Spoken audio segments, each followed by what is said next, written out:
Sarah Staley is the Senior Director of Employee and Corporate Communications at Realtor.com. Please welcome her.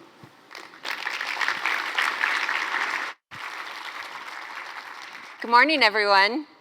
I'm facing my headwinds. I was just telling Shannon that I wore my Army fatigues for her today, and my dirty boots are in the back. I am so delighted to be with you all here today. My name is Sarah Staley, and I lead employee communications and am part of the corporate communications team at Realtor.com. Today, we're going to be talking about diversity. And as I was listening to the speakers this morning, David talking about sort of lines that have been drawn in the past as it relates to even sort of red lines and stereotypes that we've made, and Shannon's story about rank and file. I am so delighted to be with you here today because we're going to do a little exercise, and I assure you this is not something that others will ask you to do. All right, so what I want you to do is I want you to channel your inner Scarlett. This is my daughter Scarlett about 10 years ago. And she's looking at me with that, "Mother, please don't do this to me." You know, she's just looking through to my soul, right? All right, I want you to do something for me. I want you to take a look at the people next to you. You've been checking them out all morning. You know you have. You saw them in the elevator. You saw them at the, getting coffee. Cute shoes, tell your mama hi, that kind of a thing. I want you to check each other out. Sit back, just, you've got your stereotypes and your perceptions. Okay. You're done? You're done? I mean, it doesn't take long, right? Now I want you to personally think of a story. Personally. We're back to you now. Personally think of a story that shaped you. Like a moment. Like, what is a defining moment in your life? Now I want you to break character and talk to the person next to you. Yes, you have to actually look and speak to them. And I want you to tell them about that moment in your life. Look to the other person and say, just tell them something, like, what is it? Something that happened in your life that defined you. It could be any number of things. Really, you do have to talk. It's permission. It's permission. Don't just look at your iPads. I see you. Something that happened in your life that was a true defining moment. Personal, professional. See, you're connecting. This is good.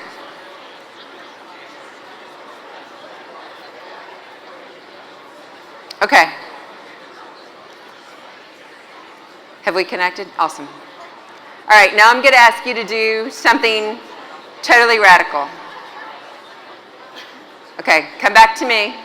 Back. We're coming back. And I'm going to ask you to do something else I promise you no other speaker will ask you to do at CMLS, probably in any event ever. I give you permission to judge me.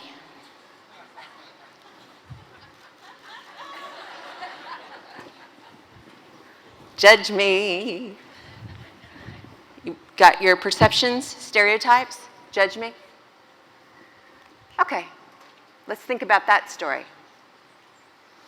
Maybe you have defined me as a white, married, 40-something, middle America lady. That's pretty easy, right? You can do that based on assumptions and the communication, what we discussed here today. Or you may have deducted from these last few minutes that I'm a sassy Southerner. I think probably my attitude and my outfit give that away. But what you may not know is that the reason that I'm channeling my Shannon Paulson in gold is because my grandmother was one of the greatest heroes of my life. And she didn't fly a helicopter, but she was incredible. And one of her favorite books was, "If you can't deep fry it, spray paint it gold." So I don't want to be in the frying pan today. I just want you all to think highly of me. Or you know that I do communications and employee engagement. That's fair. You saw it on the agenda. I was introduced that way. But the reason that I do that, you may not know. My mother also grew up in Arkansas, and her neighbor just so happened to be Bill Clinton. Truly. And so all my life I had proximity to this person. It doesn't matter your politics. I've had proximity to this person, and I saw this person's evolution in leadership. And mostly what I observed was how the media informed what we all believe to know is true, how we vote, how we make decisions, what we think is right. And I thought, my goodness, if PR and media is taking a minute and 30 seconds, maybe maximum, and creating that level of impression of choice and stereotype or behavior, I want to be a part of that power, because there's real responsibility in there and I can solve for change. Or, let's see what else maybe you don't know about me. Or maybe you just see a woman standing in front of you here today delivering a talk. But what you don't know is that perhaps I'm channeling through and pushing through my own fear of imposter syndrome and taking life by the horns because 3 years ago I was diagnosed and battled cancer and beat it.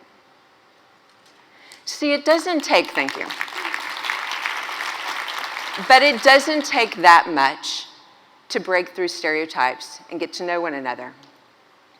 Just as Shannon was saying, when she took the time with those guys at the helicopters, no matter what the rank, she really got to know who they were and built a team. Look, the fact is that we can get each other, right? I get you. We've got the same haircut. Our kids go to the same school. We've got the same, sort of broker, I don't know. Often we get one another. But more often than not, what we get, how we connect, at least initially, is more on who we are and what we are versus who the other person is. And largely this is due to stereotype threat. That's me, by the way. But if you think about Instagram, Bitmoji, Facebook, LinkedIn even, we create these perceptions every day, more and more and more through these tools, through these moments, and we encourage it. We want to tell other people's stories, but it's creating this stereotype of just surface level shallowness. It's honest, often it's honest, but it can also be self-destructive. We can start to believe the hype. It could actually limit us in what we do in the workplace and in our lives. Look, guys, the future's changing. It looks very, very, very different. And the cost of stereotype threat is very, very real if we don't take a more mindful approach to diversity, to inclusion, to leading with mindfulness. The graph here, the data that I'm showing you, is in a survey that was conducted recently by Culture Amp. They do a number of employee surveys. This data just came out. And on the left-hand side of the column, it's showing that for those who are 55 and above, who are getting ready to exit the workforce, those who are entering look very different. In fact, the bottom number there is straight white men who are exiting the workforce, and 74 for every 100 are now entering. It is a much more colorful, much more diverse, much more, it's just a palette of people. And from that palette, we take a fingerprint. And it's beyond diversity and inclusion. It's now what we're calling intersectionality. It is this intersection of expanded inclusion. No longer are we a checkbox of gender, age, race, marital status, and on and on and on. I remember checking the boxes. I think I even had to check the box recently. But we're so much more than that. In today's generation, whether it's workplace, students, whatever, there's so much more than those checkboxes. They are a story. And it is the color of that story, as we heard this morning, that really makes us richer. So today, as you go into this break, as you go into your work, I want you to take your learnings that we've shared here today, this morning, through all of our conversations, and I want you to do 3 things. And these 3 things are going to help us solve for being more thoughtful and mindful and representing effectively as leaders. Number 1, actively demonstrate who you are. Just as I stood up here before you today, it doesn't take time. It doesn't take a lot of time. It's no more than just peeling back layers of the onion so that you now know who I am and have a greater connection with me. Actively demonstrate not what you are, not hi, I'm Sarah with Realtor.com and Employee Communications, but who you are and how you got there. Lead from a place of internal self-awareness. Look, it may not be comfortable. There's a lot of people who don't do this. There's a lot of people who are just, I am dedicated, don't let people see your weakness, come from a place of just being buttoned up and follow that swim lane. I get it. But it's not going to move. It's not going to move the dial of where we need to go. So after you've told your story, actively engage with other people and listen to their story. And really actively engage.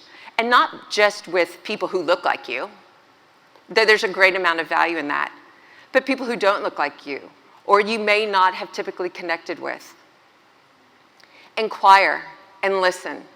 I recently did this exercise where I was forced to do this lesson in mindfulness, where you had to take 2 minutes in a conversation with another person, and I couldn't speak.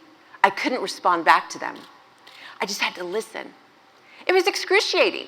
We don't do this.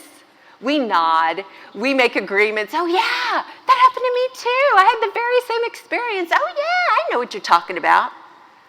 Just listen. There's something that you'll take away from it that will surprise you. And then I want you to, number 3, build on that. From your story and from other people, take that. Lead from a place of self-awareness. Share your story and build a community around you in your workplace, in your family, and in your lives that is more reflective of not just race and gender and age and stage, which are all very important, but from person. Because if there's anything that you've learned here today, this morning, that I want you to take with you, is that there's value in each of us. We all have a story. When we take time to listen and learn, we are stronger, we are better, and we're together. Thank you all so, so very much.